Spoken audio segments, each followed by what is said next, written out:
اسماعیل بن ابراہیم یعنی ابن الیہ نے ابو حیان سے، انہوں نے ابو زرعہ بن عمر بن جریر سے، اور انہوں نے حضرت ابو ہریرہ رضی اللہ عنہ سے روایت کی، کہا رسول اللہ صلی اللہ علیہ وسلم ایک دن لوگوں کے سامنے تشریف فرما تھے۔ ایک آدمی آپ صلی اللہ علیہ وسلم کے پاس آیا اور پوچھا، اے اللہ کے رسول، ایمان کیا ہے؟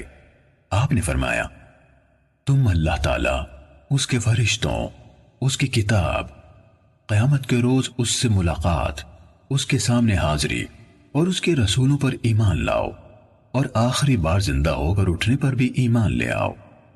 اس نے کہا، اے اللہ کے رسول، اسلام کیا ہے؟ آپ نے فرمایا، اسلام یہ ہے کہ اللہ تعالیٰ کی عبادت کرو، اس کے ساتھ کسی چیز کو شریک نہ ٹھہراؤ، لکھی یعنی فرض کی گئی نمازوں کی پابندی کرو، فرض کی گئی زکوٰۃ ادا کرو، اور رمضان کے روزے رکھو۔ اس نے کہا، اے اللہ کے رسول، احسان کیا ہے؟ آپ صلی اللہ علیہ وسلم نے فرمایا، اللہ تعالیٰ کی عبادت اس طرح کرو گویا تم اسے دیکھ رہے ہو، اور اگر تم اسے نہیں دیکھ رہے ہو تو وہ یقیناً تمہیں دیکھ رہا ہے۔ اس نے کہا، اے اللہ کے رسول، قیامت کب قائم ہوگی؟ آپ صلی اللہ علیہ وسلم نے فرمایا، جس سے سوال کیا گیا ہے وہ اس کے بارے میں پوچھنے والے سے زیادہ آگاہ نہیں، لیکن میں تمہیں قیامت کی نشانیاں بتائے دیتا ہوں۔ جب لونڈی اپنا مالک جنے گی تو یہ اس کی نشانیوں میں سے ہے، اور جب ننگے بدن اور ننگے پاؤں والے لوگوں کے سردار بن جائیں گے تو یہ اس کی نشانیوں میں سے ہے، اور جب بھیڑ بکریاں چرانے والے اونچی اونچی عمارتیں بنانے میں ایک دوسرے سے مقابلہ کریں گے تو یہ اس کی علامات میں سے ہے۔ قیامت کے وقت کا علم ان 5 چیزوں میں سے ہے جنہیں اللہ تعالیٰ کے سوا کوئی نہیں جانتا ہے۔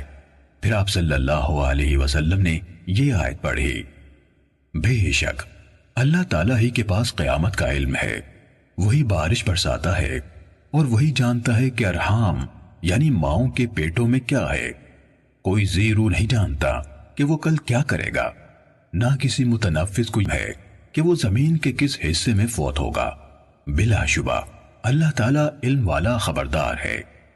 حضرت ابو ہریرہ رضی اللہ عنہ نے کہا، پھر وہ آدمی واپس چلا گیا تو رسول اللہ صلی اللہ علیہ وسلم نے فرمایا، اس آدمی کو میرے پاس واپس لاؤ۔